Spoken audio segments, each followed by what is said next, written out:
show. Right. Suzuki So week. I'm not. I don't want to take over your These okay. guys. the pride. Yep. It's going now. Yep. So these Bill- guys, we're gonna be they're building out. the audience, so So it's the blue screen for the moment. So you got plenty of So time. yeah. So you got the mics on? So me and Phil took over the show. Dave and Jim, they're out. They're out. They're out. They're Honda Kawasaki guys out. This is Suzuki and KTM or Husky. Either or. Which way you going? Both of them. Yeah. So these guys are out. So yeah. So tonight's gonna be the Gary and Phil show. Suzuki, champion yellow. Could definitely be the last lap. Could be the last show. That's great. Yep. I gotta I see. can't- I gotta track these comments. All this digital stuff around here. I don't don't worry. know what's You know going what? on. Wait till I start pushing buttons. You gotta hit some button somewhere. You gotta turn this microphone thing on. I don't even know if it's working. The thing needs a yellow, like a yellow cover over this thing. You know what I mean? It does. It does. We do have enough banana support, though. I see. Yeah, definitely banana. They're definitely Suzuki week. Yep. So who are we gonna have on the show tonight? Is it Roxon? Let's see. Oh, well, Travis is thinking about Travis going. Delnicki. You saw the post I did today. I mean, there was a picture of him He's debating that with a Suzuki. Suzuki. Yeah. So who's to say? Be interesting to hear his news. Yep. We'll see what goes on. Oh boy. Yeah. So when are we gonna untie Jim and Dave? I mean, they're in the background, duct taped. I mean, what the heck are we gonna do with them? Three, Oh, 4 minutes. I think Jim's down there scurrying around. So. I think 3-4 minutes they're gonna throw us out. No. No. We got a Wide open, right? wide open. Rev limiter, wide open. Yeah. So how do you tell me how do you see how many people are following us right now? Who's watching? Say hello if you're watching this madness right now. Yep. Gary, lucky number 6. We got 6 followers. That's it. 6? That's it. We need at least 105. That's what happens when you come on the 105. show. We need You come out of the 105. gate and then you crash every time. Well, you know what? Jesus, Dave, what the hell?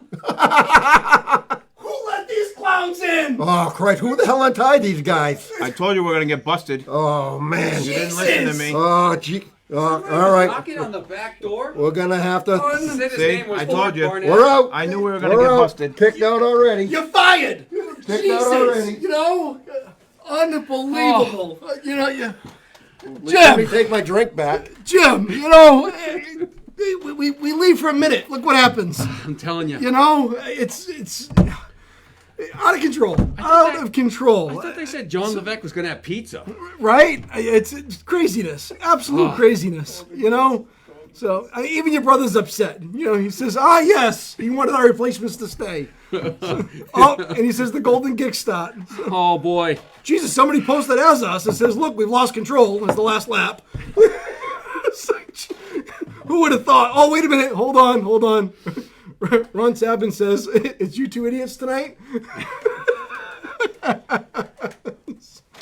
Oh, boy. Jesus. Yeah. Hank enjoyed it. Says, dude, that was awesome. Totally unplanned. We can't take credit for that. No, absolutely not.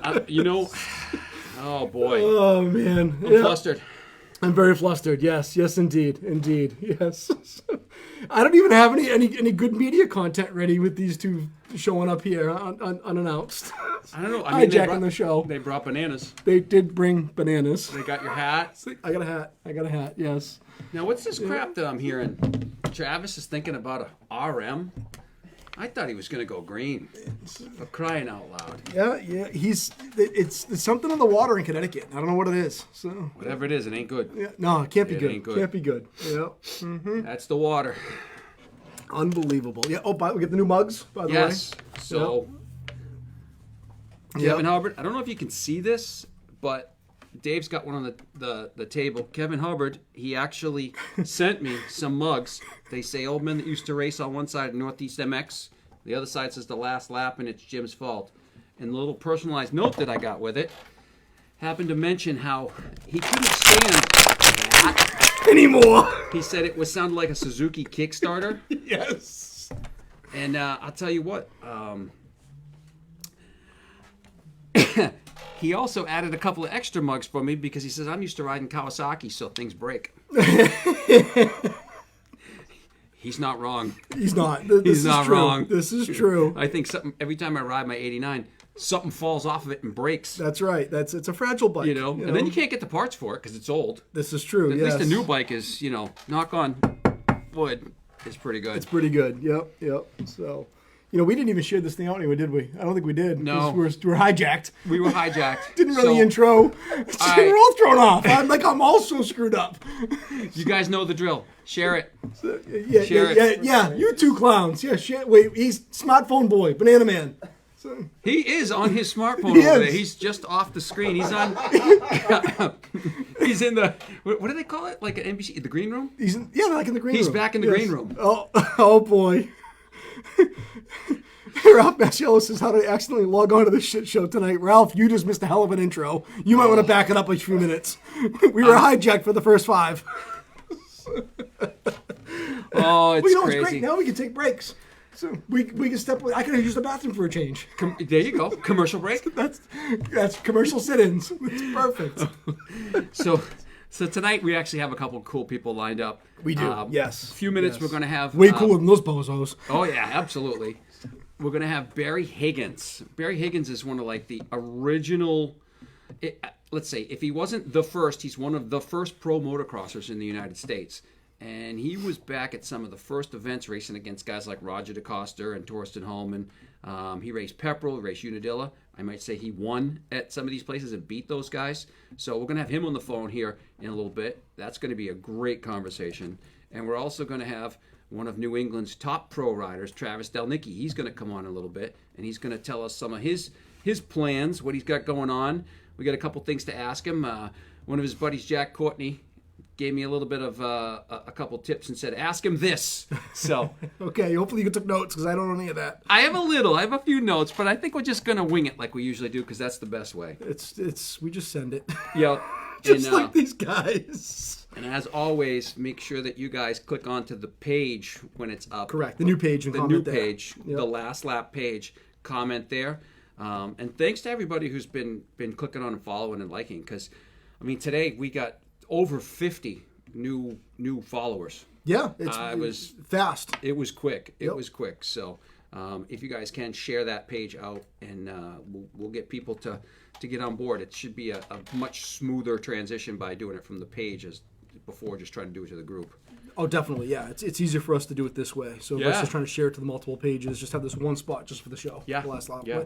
And I did register the domain too. We got the domain. LastLapLive.com. So yes. That's awesome. I would have bought the Last Lap, but that was $3,200. Oh, I took a hard pass. Yeah, absolutely. And you know what? I registered an Instagram account. Perfect. The Last Lap Live. Perfect. We're all set. We're covering all our bases then. You know. So We just got to make sure that we keep Suzuki Week out of it. that's right. Damn them freaking Suzuki boys. No matter how hard he tries, he's keeping it alive. Yeah, every day. The general. The general. Yes, the general. It's a good way to. Unbelievable. Anyway, Still can't believe they showed up. so let's have a little backstory. We're sitting here setting up, prepping. Didn't expect it one bit, and Dave looks at me and he says, "Did you leave your lights on?" And I look out the window and I said, "No." He says, "Well, I think somebody just pulled in. It must be across the street." And what do you know? 20 seconds later, Gary Frink is standing in the glass doorway. Yep. Like a little kid. Let me in! Let me in! Let me in! It's cold outside. Unbelievable. He's commenting on the show. Gary? Says we should have duct taped them better. Get Gary and Phil back. Oh, good It's Lord. gonna be a long night. Just so I hope you're ready. 2 hours is like... You're 4 minutes in, Dave. this might be a record. We got 20 people on and we're 4 minutes in. That is a record. That is definitely a record. Duct tape. Oh, Masiello says his stomach's queasy. I'm talking again. Eat me. So, all right, before we get into our guests, so would you, I know we talked about it a little bit when we went live on Saturday night, but how about that arena cross incident with Stanky and I never Cade got, Clason. I didn't find the video. I went looking for it a little Oh. bit and I couldn't dig it up. So It just keeps getting better and better. I was too busy making my own videos. The ones that were real popular last week. I've got it loaded. We're gonna have to see a couple of those. But I couldn't believe, some of the stuff and some of the social media posts and how listen, just reading the comments on what was right and what was wrong. It's like, Yep. people, it's arena cross. Nothing is against the rules in arena cross. No. So, But yeah, go ahead. Let's. You got one of those? yeah, I mean, I'm not quite sure where we want to start, but yeah, we'll load one of these up. Yeah. Let's see. That's a good one. That is a good one. Hold on. Hang on. Let me come over here. Let me do this. Hang on a sec. Hold on. I'm gonna unclick this guy. This is a good one to start with. All right, you guys are gonna enjoy this. Yep. Most of you probably already seen it, but still, it's good content. You have. Yes. This was the shenanigans from this past week, which I thought I had a title for this, but I don't. But since they're here live, Why not? They're here. You can't touch this. You can't touch this. You can't touch this. I'm tired of buzzing, it's all it does. This is how we do it. South Central does it like nobody does. This is how we do it. To all my neighbors, you got much flavor. This is how we do it. Let's flip the track with the old school band. My mom always said life was like a box of chocolates. from the wall of them. You never know what you're going to get.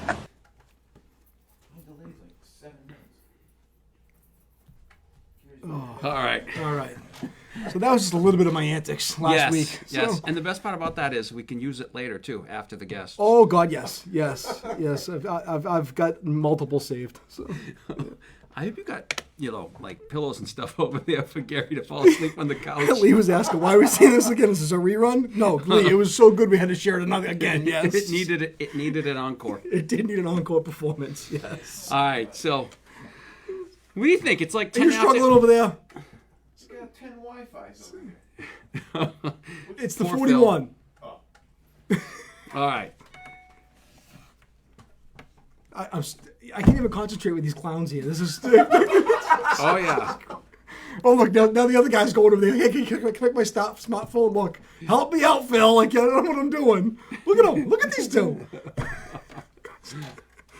Gary's taking pictures. All right, what do you say we Gary's recording. what do you say we get Barry on the You phone? want to get Barry on the phone? We can get. We Barry. might as well. Yeah. We might as well. Let's see. We can do that. Cuz We can do that. Sure. these guys are going to just I'm- keep going all night. Yes. Oh, yes. We might as well get the good guests out of the way early because as this continues, it's going to get bad. The debauchery it gets bad later. It's already in the show. underway. It's I already know, underway. I know, Yeah. So. but Yeah. Unbelievable.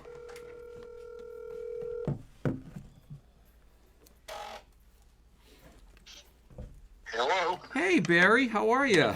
Hey, pretty good. Nice. So, So guys, we got Barry Higgins on the phone here, and Barry, you were pretty much around from the beginning, huh? I started riding in 1959 and racing the next year, 1960, and then when the motocross stuff came around, I rode up scrambles and all that stuff around New York and New England and all them places, and then Oh yeah. so when the motocross started, then I was lucky enough to be there on the first race that they had at Pepperell in '66. So Yeah. Wow, that's incredible. And you finished right up there too, didn't you? yeah, I was second in both of the motos, behind Hallman. I Yeah. actually led the first moto for a while, and then it was kind of funny because I was riding for Ghost out in Long Island there, and I was on the GP Victor, and for some I don't even know the reason, I was talking to Dick Bentoncourt, who was a big dealer up in New England, and Yep. Yeah, we know Dick. Or me, Dick. yeah, and we were talking about that, and Dick goes, "Oh yeah," he goes, "he won everything in California and this and that," and and I was, back then, I was at that point in time, I was the guy around New York and New England, you know. And Yep. so I got, you know, and I said to Dick, I said, "Oh, when he gets back here, you know, we'll see him." Ha! Little did we know. So, you know, we had no idea really what motocross was, you know, or how it worked. You know, when you're used to a 5-lap heat and a 10-lap final, and you could only ride one class. You know, Yep. so but, That's pretty cool. so, you know, it was good. I mean, and then that's what kind of started the motocross revolution, you know, and Yep. when he showed up, and then the next year a couple more guys showed up, and by 68 and 69 and that they had like 20 Europeans coming over here to ride. Wow. So I remember somebody sent me the link to, I believe it was 67, I think, when the big international event that was publicized was there, and I think Roger was there. There was a bunch of guys that were there. yeah, that was 69. That 69. was on I think they called it was like the Wide World of Sports or Yes. Cavalcade of Sports or something, and Yes. that was the first televised dirt bike race in the United States. Oh, that's awesome. Yeah, and just to be there, and I mean, I would have been happy being a spectator at an event like that, but never mind being a racer and getting to mix it up with those guys. That's just incredible.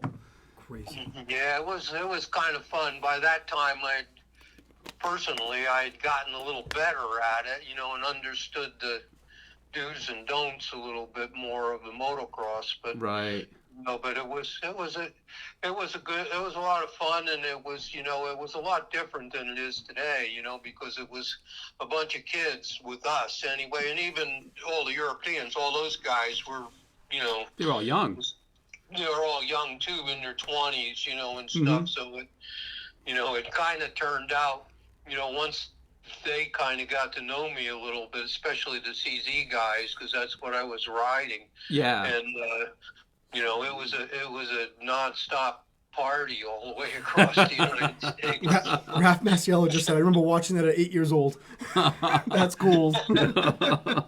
That's so cool, though. That's awesome. I mean, to get mixed up with those guys and then just go, and I mean, that's got to be like, you know, that's living the life at that point. Oh yeah, it was, you know, and as I said, I was just some dumb kid from New Jersey that quit high school because they wouldn't let me go on the class trip. And, you know, what did I know? But, you know, I knew I was making enough money to live on, and I was having a really good time doing it. You were So, you were certainly making your own class trip. That's so cool. yeah. I mean, I was, you know, and again, I was just happened to be lucky enough that, you know, I was good enough at it, and, you know, that I could, you know, keep doing it, and, Yep. you know, and paid a living at it, and I got to travel all through Europe, and I did GPs for a year, and, you know, Yeah. six days, like 10 times, and, Wow. you know, so, but did a little bit of everything. And So, and you got to ride quite a bunch of different machines too, from what we saw. I mean, between like BSAs and the CZs and Makos, you name it. yeah, when I was riding for Ghost there, and, you know, he was probably the largest dealer in the United States then, and they sold everything except for Triumphs and Harleys, you know, and Yep.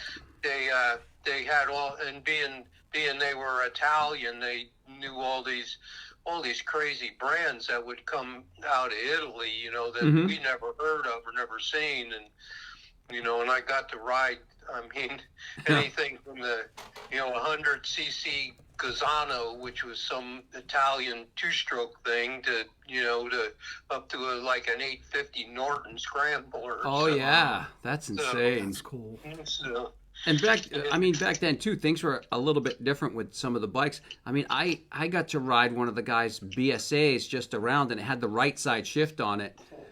I couldn't even imagine trying to do Carl- anything more than a race. Carl Leguia wants to know if Gary Daly was there in Pepperell.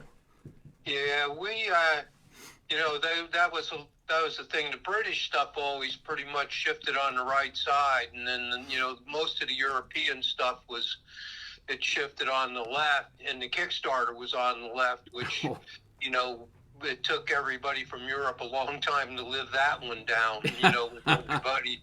You know, so Well, you know, it's weird because, like, I mean, Honda had a left side kicker, I think, in '81. Yep. You know, so it's like Yeah. the Japanese borrowed a little bit of that tech. But so one of the guys, Carl Lagia, he asked if Gary Bailey was at those early races. Yeah, Pepperell specifically. Pepperell specifically. he wasn't at Pepperell the first time, but he did the next. I think by '69 he did the whole series.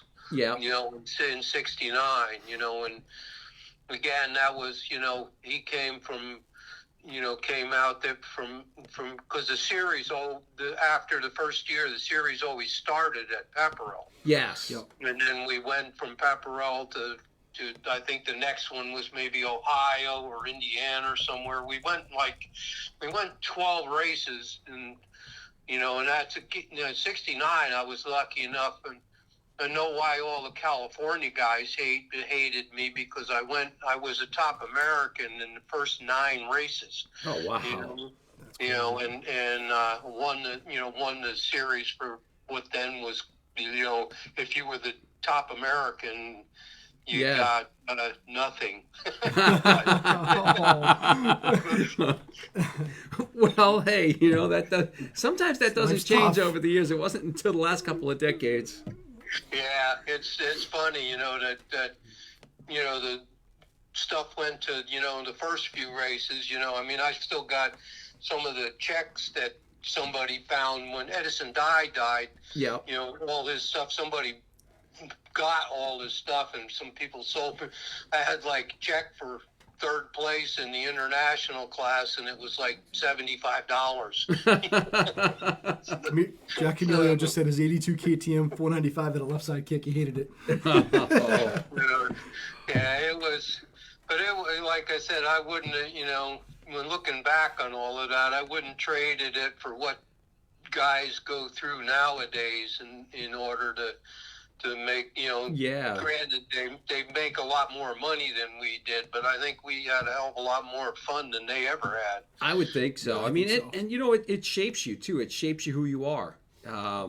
With your experience working in the shops, owning the shops, you know, the different bikes and selling motorcycles and stuff. Sometimes that's the best thing, is being down on the ground, traveling around the country with a lot of people and making connections. Yeah, it was, you know, and it was kind of funny because, you know, there was a few guys, you know, and, you know, it was back then, like, you know, when it was pretty much those guys were on retirement or vacation when they came here. But, Yeah. you know, all the, you know, the CZ guys and the Husky guys and everybody, you know, in the mix, there was a couple Greaves guys later on, and some different brands that came and went out of the, you know, out of Right. the motorcycle industry, but nobody was running over in the other pits and punching the guy out for taking him out or something. You know? Right. So, Right. Yeah. Not like we see now. No, I mean, it's, you know, I mean, we had, you know, and I grew up like I'm like 8 years older than Jimmy Weiner, but he lived in Middletown and I lived in North Jersey, and I used to go up to his house and practice with him once in a while and all, and everybody goes, oh, you know, he got the reputation, and him and I had the battles of death a few times at qualifiers for Loretta's, like Oh yeah. you know, the 250 class one year we were on twin port CZs, and for the whole 30 minutes, him and I weren't more than 5 feet apart from one another, you know, Wow.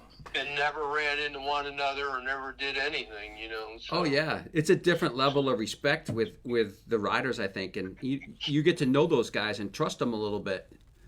yeah, I mean, it's, you know, because like I said, it was kind of a, you know, a different thing, you know, that, you know, and when the money started coming big time, you know, everything, like everything else, it's a business now. It's not a Sunday afternoon, let's go race and have fun with our buddies, you know. So, Exactly. You know, it's funny too, because I always say, when I was a kid, it was growing. It was growing back then, but everybody wanted TV coverage and they wanted the sport to grow. And, this would be fantastic if we could make this more of a mainstream type of sport. And it's be careful what you wish for, because you don't know exactly what the outcome's going to be when it arrives.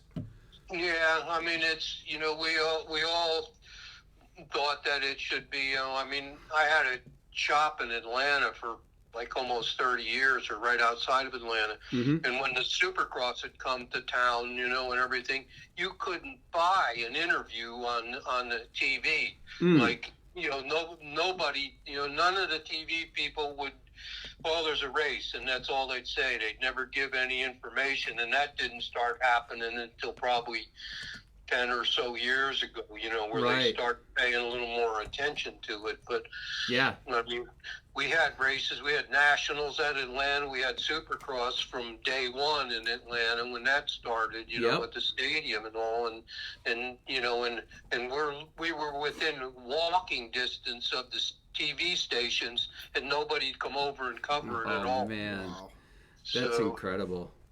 Yeah, I noticed even up until probably, we talked about it a couple weeks ago, it wasn't until guys like Jeremy McGrath started getting like 1-800-COLLECT and some of the big name sponsors did all of a sudden people say, hey, this is something that, this is a sport.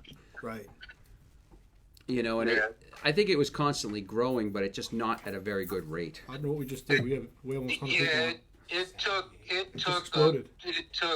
years and years and years for us to live down the Hell's Angels outlook, that and that kind of stuff, and that we were the bad guys, and it was far from the truth. But that's what people got the image of, was they were the most visible thing around, was outlaw motorcycle groups and crazy people on street bikes doing stupid stuff, Isn't it weird though? Like, you think about it back then, and you think about the coincidence between that type of stuff, that side of the bikes, and motocross riders, and it's almost like it's come full circle, because now we have the same issue with the bike life guys that are riding the bikes in the city, and they lump us all into one segment. Yep. And granted, we all love to ride our bikes, and there's a lot of controversy over different things and how the bikes got to where they are, but at the same time, it's like, guys, it's not the same. We ride our motorcycles on a track. We've been doing this for decades. These guys do something a little bit different. Yeah. Yep. Yeah, and again, it's the same thing that I think the car industry has the same problem, because they have race cars or whatever, and then you get all these crazies with their little Honda cars or whatever, or some, those damn imports. Some big V8 thing, and doing burnouts and taking over. You see that stuff on the internet with a bunch of idiots going around in circles, smoking the tires and shutting down traffic in some place, and and it's whatever sport or whatever segment of anything that you do, there's always, and if you're doing it right in the way you're supposed to, there's always the opposite end of that there's some idiot doing stuff like that, and it kills it for all of us. Absolutely. It's almost like, that's the path of least resistance. Is the first thing that pops into your mind is the negativity of it, not the positive aspect, not the sport, not what we are doing and or attempting to do, Yeah. I mean, anything with the motor in it is trouble at some point in time, because there's always somebody doing something wrong. Sounds like our group. Sometimes it is us. Yeah. I've been there, done that. I think we all have at one point.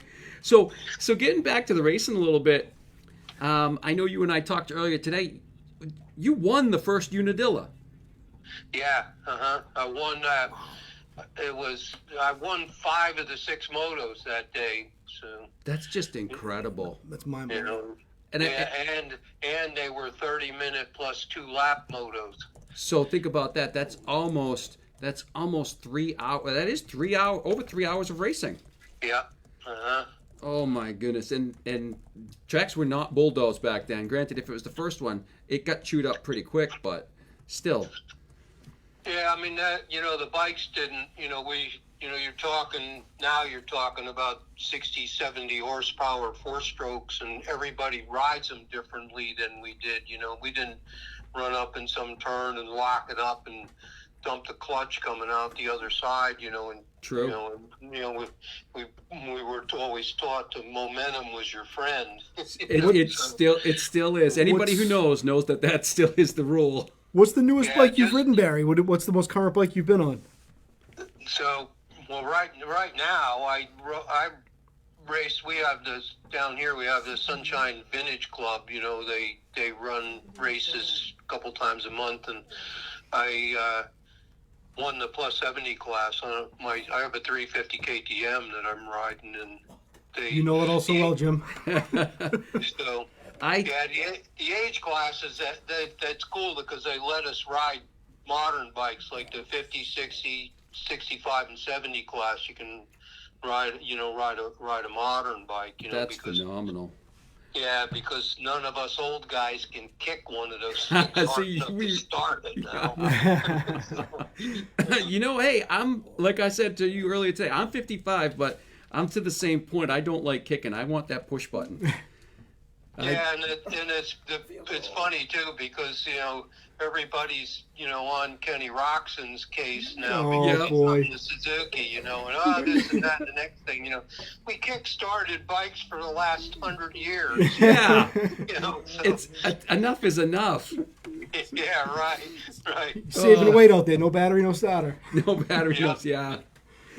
So you also had a couple of very successful franchises. I'm told, with Makos and KTMs. Tell us a little bit about those. Well, originally, the first thing I started when I got in 1970, I actually was the first guy in the United States to have a full-on works bike, contract for OSA. Yep. And in the interim of that, the guy that got me the job there and all was the OSA rep in Atlanta. Mm-hmm. And when I had been winning a lot of stuff on the CZ and on this and that, and the next thing anyway, we owned a place I opened a shop with a couple of friends of mine called Competition Plus, and we sold CZs, Makos, OSAs, and a couple other oddball things, Carabellas at one time, and then I remember those. That turned into Competition Plus Racing Products, which I owned part of that company, and matter of fact, I was just looking at a thing on the internet before, and there's a picture of Tony Wynn riding the first YZ monoshock that they got in, and he's got one of my shirts on. That's... And then later on, I worked for dealers and this and that, and then in 1977 when I worked for Mako for like a couple of years as a sales and service rep and raced for them and that, and then I ended up when the economy went in the tank, they laid me off, but I still kept riding them, and then I opened a business called H&H Mako in my carport, which I closed half of it and it was at our house, and we opened it in October of 77, and by December of 77, going into 78, I was the largest Mako dealer in the country.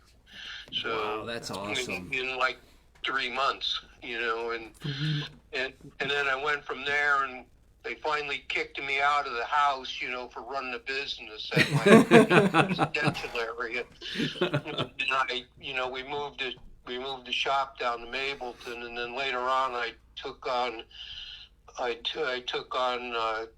KTMs in '81 and started riding them on and off in between, and the KTM thing, I was the largest KTM dealer in the world at times. That's unreal. That's awesome. So and the Makos, when they went out of business in 70 or 84, and they moved in up until that time, I was selling over 150 Makos a year. Wow. So, which translated to a lot of Makos in one Yep. place. Oh yeah.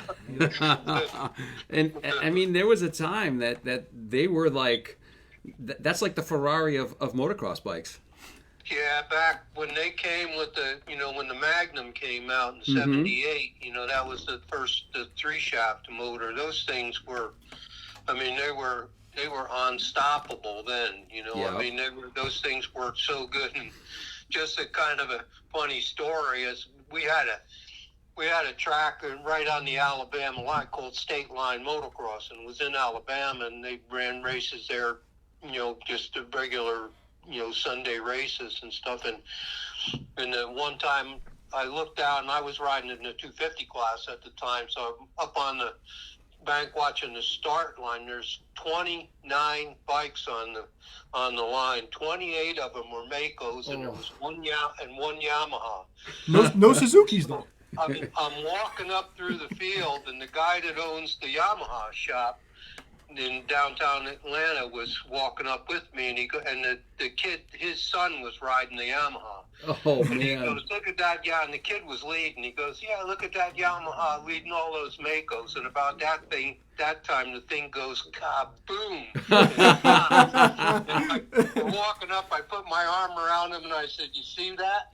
I said, the other 28 of those bikes I sold. They paid me to work on them. I don't have to go back and work on my kid's motorcycle. And he just kind of gave me a bad look and walked off. Oh God. That's the kind of guy you're like, why don't you come by next week? I'll give you a good deal on a Mako. Yeah, really. So that was so funny, man. That thing, I remember that like it was yesterday, and the guy was so embarrassed after that. And those things were really good. And I mean, even by today's standards, every once in a while somebody will do some test that had ridden Makos a long time ago, and you'll see a test, and they go, well, it turns and works almost as good as an '81 Mako, I was just gonna say, in the vintage circles, an '81 490 is a lot of people consider that to be the holy grail. And, well, they are. And I'm one of those people. Yeah, I mean, even by today's standards, those things, the 490s, those things were right around 50 horsepower, a good one, Yep. And they were light. They were, in the 220 pound range, depending on what tires and whatever. Mm-hmm. And the things were pretty much, we always called them the 3-stroke, because they went fast like a 2-stroke, but yet they had, the motors, they were long-stroke motors, so Yes. they pulled really good, and I mean, I've seen guys, not lately, but back in the 90s, yet there was a guy around Atlanta still racing one in the Open A class. And 9 times out of 10, he'd pull a whole shot on the thing. Oh, I can remember bikes. where I grew up in Norfolk, Mass, and Cliff Cycles was right around the corner, and he had Makos and Can-Ams and KTMs, and I can remember going in there and just looking at the Makos, drooling, saying, that's what a dirt bike looks like. Yeah. I mean, they looked mean, they sounded mean, they just, everything about them was moto. Yeah, the things were, they were, the Germans had a knack for doing really good stuff. It maybe didn't look all nice and pretty like, the Japanese stuff in particular was, everything was, well thought out and well done, and they were all molded and, pressure cast and this and that, and everything looked really good. And the Makos always looked like somebody put them together in their backyard, Yeah, but there was a lot of them out there. Yeah, I mean, and once you learned when the Magnums came, they pretty much were, they were like a Jap bike as far as the maintenance stuff went. You didn't have to do a lot of stuff. The old 4-speed ones, that was a handful to keep them things running. But when they were running, they were, and nothing worked that good and went that fast. Yep, that was definitely the bike. But and coming up when I first started riding like the CZs, and I mean I was riding 650 BSA at, Pepperell and Munson and all those places, Yeah. That was, it was riding that, and sometimes a 250 Ducati on the same day, and I mean, those things, it was like, when you got on the CZ, it was like, wow, why wasn't I riding this all the time? This feels like a bicycle compared to the weight. Yeah, the weight was definitely different. The BSA, like the GP Victor, that actually was a good bike. It was really fast, worked good, and it wasn't too unreliable like the earlier stuff was, but when the CZ came, it was pretty much just the points on it, and put gas in it and look at the chain, and and off you go to the next moto or next race. So. Yep, absolutely. But it was, it was a lot. It was like I said, it was a whole lot of fun, and we always liked making our bikes look like not somebody else's, and and that's another thing. I was really good friends with Dick Mann because he worked at Yankee with me when I rode for Osen and when we were doing the prototype of the 460 Yankee. Yeah. And we were at a race one day, and he goes, look at that. He goes, everybody on the line, if it's a Kawasaki, it's green. If it's a Yamaha, it's yellow. And if it's a Honda, it's red. And it's all this and that. And he goes, and everybody looks the same. He goes, remember when we do anything, so we didn't look like the guy on the line next to us. Right, right. So, I mean, and even now, I mean, bikes had a personality on their own back then. I mean, right. Now you look at all the 450s that are out there, and the lines are so similar in a lot of these bikes that is it just different color? You know what I mean? You're looking at it from across the track, and it's a different color bike. Like Lee Carrera photoshopped his bike. Yeah. Look at RM. I had to look twice. I'm like, I had to look at YZ. He did it in blue. I'm like, that looks real. Yep. I mean, bikes definitely had a personality back then. Yep. Yeah, and it's the same way with cars too. Right. A while back, I forget, it was a Hot Rod magazine or something, and there was a picture of the finish line at Daytona, and it said the closest finish, and there was 3 cars, Yep. Within right next to one another up on the banking. And you look at it, you go, oh, there's a Pontiac, a Ford, and a Dodge. Yep. You look at them now up there, you go, what number is that? I got to tell which car it is, and the bikes are the same way, I mean, if a guy changes all the plastic and puts white plastic on a red bike or, whatever, you can't tell whether it's a Honda or a KTM or what it is, Yeah. So I just got a message from somebody that says, ask you about the Winter Ams with Hannah. There's got to be some stories there. By time those guys, all those guys like Hannah and Marty Smith and all those guys and Lackey and those guys were all like 10 years younger than me. Yeah. Hannah comes to the first time we saw him was at Orlando Sports Stadium. And it was at one of the Winter Ram races. Yep. And he was out there, and I think Burkett came with him that time. I think there was either 2 or 3 of those guys, and Hannah was one of them. And Jimmy Weiner and I were standing somewhere talking about stuff, and we're watching him go around, and it's like he should have crashed like 10 times and didn't. and Jimmy looks at me, he goes, that guy's got to have a gyro in his helmet or something. He goes, nobody goes that fast and doesn't get off, That he's not wrong. He's not wrong. Right. So, I mean, it was, those guys, by that time, that, the Winter Ram series had started to get everybody, to it. And, Yep. The very first one of those was funny because, they actually should have been, I think they should have been nationals because everybody showed up. Right. It was like somebody in California said, there's no races, go to Florida. Yeah. Everybody was there. And I mean, you had 50, 60 guys show up for the pro classes. Oh, yeah, qualifiers. Right. And, Qualifiers. and they, I mean, that was that was, to me, that was really the start of the, of the first, real series races that everybody went from one side to the other, and it wasn't a big party like the Interams and Transams were. Yeah. So, and that really got off the ground. I mean, it was unbelievable how many people would show up for that thing. So I can remember even into the 80s seeing pictures of the Winter-Ams and seeing like JoJo going down there, because California had the what were they they with the Golden State Series, right, and a lot of the factory riders, because the teams were based out of there, but it seems like all the privateers were over here because this is where the money was.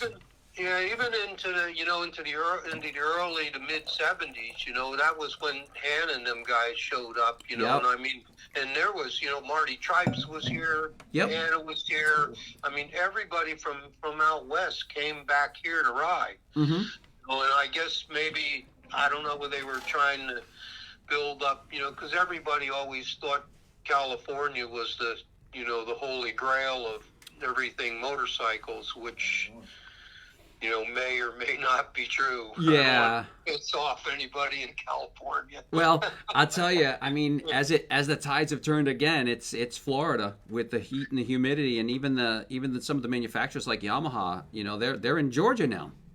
Yeah, So, I mean, everybody, all of the manufacturers. I had a short stint with Kawasaki for a little while, and their warehouse, there's Kawasaki, Yamaha, Suzuki, and Honda all were down, pretty much right around Fulton Industrial Boulevard, down outside of Atlanta. Yeah. So, and, so there's, and it's, and again, but people come down here from the winter, and unfortunately, or I guess, or fortunately, depending on how you look at it, now they stay. Yes. So, and then the riders, I mean, there's so many places with training camps and tracks and this and that. And, in California, I remember the story about Jeremy McGrath getting his little practice track closed down because some lady 10 miles away, they got it closed down for migrating dust. And some lady complained that dust was coming to her house, and it was his track, his property, his track, everything, and nope, you can't do it anymore. Good old California. So. Oh yeah. Well. Yeah. So. Yeah, I did my time in California for about 4 years. I worked for KTM full time, and then it took. I knew I didn't like it a couple years after I was there, but everybody's got to be out there for a little bit of time, most likely, in this business, and then to really appreciate what else they have. Yeah. I mean, I was lucky enough that I didn't sell all my property back here that I had, so I knew I was coming back east. I just didn't know when, but but I didn't. I wasn't going to stay out there forever, but. It's hard to find a place to ride there too. Yeah, you have to go to some place and there's either nobody there and it's in the middle of nowhere, or there's 500 people there practicing at the same time. Yep. So, and with different levels of riders, that's not a good combination. No. I mean, that's happened. A lot of that stuff's happened, and that's another one. That's another thing that I personally don't like for like for practicing places. We have a lot of times the guys will bring they build all these doubles and triples and funny sections and all of that. And there's you go there and ride on a weekend. There's 5 guys that can do any of that, and there's 100 other guys that think they can. Yeah. And end up in the hospital. Yep. And this, you make take that double and make a big tabletop out of it. The fast guys are going to clear it anyway. The slow guys don't have to worry about dying. Yeah. So, but. I mean, I ride mountain bikes a lot, and there's a couple of cool cartoons that go around about that. It shows a picture of a guy looking at a double looks at a tabletop and says, "Oh yeah, all day long," but then he looks at when the middle of it's gone and says, "Absolutely no way." Yeah, yeah. You know, and it makes me laugh because I'm that way. I'll look at a gap and be like, "Nope, I'm not going to do that." Maybe when I was a kid. Yeah, but yeah, and the thing, it's funny too because the place where we used to practice, right about 20 miles from here, the guy had what he called the vet track, and there was a big, like a sort of a jump that you jumped up the face of it, and then it was not a double, but it was like a step up or something, you know. Yeah. And my friend Henry Greff and I were riding there, you know, and now he's like 81 and he's still riding. Wow. And we were looking at that and we go, you know, Spencer, and we wouldn't jump it, and a lot of the guys would, you know, and we were on modern bikes. It wasn't like we were on our vintage bikes, you know. Yeah. And Henry goes, you know, if you fill in that little gap, we'll jump down the other side of it every time. Yep. And so finally Spencer did, and we did, you know, and it's just, you know, I guess, I don't know if you get any smarter when you get older, but you remember that how bad it hurts Yes. when you don't Yes. do it right. So, And it takes a lot longer to heal. yeah, I mean, stuff that you shook off, you know, when you were a kid, you know, 2 weeks later, you know, you were out riding again, you know. Yeah. I mean, I walked around Daytona Beach, well, in Tallahassee to race, and I think it was 72. I crashed, and what at the time I didn't know, but I broke the little bone in the bottom of my leg. I think I call it a tibia or something. Yes. Yep. And I'm walking around limping. I thought, man, this hurts really bad. You know, I must have really twisted that or did something to it, you know. And so I go to Daytona, and I was kind of helping him with the track that year. And Bill France comes in. He goes, "What are you limping around for?" I don't know. I crashed 3 weeks ago. I tried riding last week, and I can't ride, man. It still hurts really bad. So he goes, "Walk over to the hospital over there in the middle of the field," he goes, "and have them guys x-ray it for you. They're not doing nothing, and I'm paying them." So I went over there. The guy x-rays, and he goes, "Yeah," he said, "You got a car here?" I go, "Yeah. Yeah, out front, you know." And he goes, "Well, go to the hospital across the street. Your leg's broke." Damn dirt bikes. Yeah.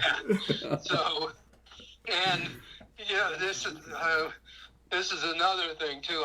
I was helping him with the track. So, if you've been to Daytona, they used to have the tunnel that you went through to go into the infield. Right. And the ticket thing and everything was out right front, and I had my motorhome parked behind there, and I'm hooked up to the electric and the water and the thing because I was going in and out of the track every day. Yeah. And so a friend of mine wants to ride my CZ at the race because I couldn't ride it. So I said, "Okay, let me work on it," you know. So I worked on the thing. We tuned it up and all that. Had a cast on my right leg up to my knee, and so then by that time, with the cast on, I was feeling okay. I said, "Let me ride it." So there's nobody in the parking lot, nobody up there. It's like Tuesday before the race. Yeah.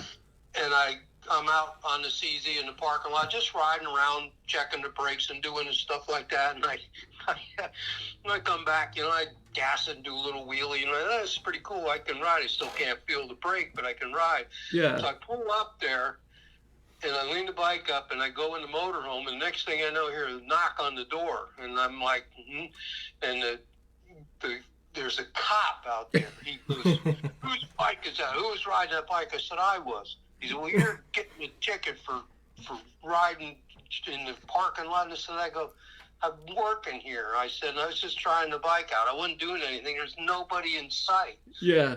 You know, so the cop's there with his motorcycle, you know, and by this time there's like 10 or 15 people because we were broke for lunch coming around the motorhome, and they're all booing the cop and doing all this stuff. So by that time, he's so mad, he calls the thing, they put handcuffs on me, throw me in the back of a police car, and take me over to the police station.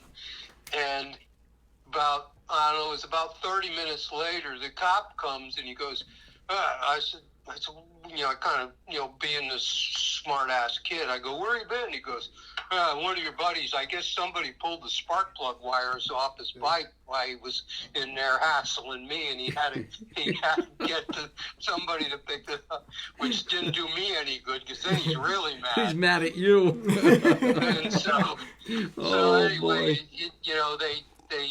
They put me in jail. They charged me $175, which Bill France came over and paid. And so anyway, and I, we got talking about it. He said, don't worry about it. I said, I'll take care of it. So the next year when I came back, I said to him, I said, he said, whatever happened with that cop that gave me the ticket? He goes, that was the chief's son. And I gave you the ticket. And he said, but I took care of it. And I said, well, is he still doing the police work? He goes, no, he's working on a garbage truck right now. Oh man, that's funny. So, well, we definitely appreciate you coming on. This has been one wealth of knowledge, Barry. wealth of Incredible. knowledge. Great conversation. We could. Well, we'll call you back. We We'll are be calling definitely you going to back. be calling you back. well, anytime, I'm not. It's it's kind of fun, and I have a friend that used to be an FBI agent, and when he moved down, I met him, and we got talking about all that stuff, and he goes, how do you remember that stuff? He goes, I've interviewed thousands of people, for whatever, being FBI. And he goes, you got the best recall of anybody I ever seen. And I said, I don't know. I said, I'm probably the only guy you ever talked to that wasn't either drunk or high on some drugs or something. Amen to that. Might be right there. Yep. Oh, well, we do appreciate it, Barry, and we will definitely be in touch because, like I said, we definitely have you back again. And Yes. and A lot of good we comments could here. go on. Yeah, we got People a love lot of Barry. great comments. People loved you. It was just it was awesome having you on, and I'm definitely going to upload all this footage to my YouTube channel so that anybody. I'll share the link with you so that anybody can go on and hear it after the fact. Absolutely. Yeah, they can't get, and maybe, hopefully, nobody. I'm in witness protection. Like Jack Emilio. Yeah, Jack Emilio. Yeah, you got to remember, I came from New York and New Jersey. Yeah. All right, Gary. Thank you very much, Barry. Okay, all right. Well, you guys, have a good evening. you have a Appreciate the time. good evening too, and we will talk to you again soon. Okay. Thanks, all right. Barry. Thanks, Bye Barry. bye. Thanks, Barry. Thanks. Bye. So we lost about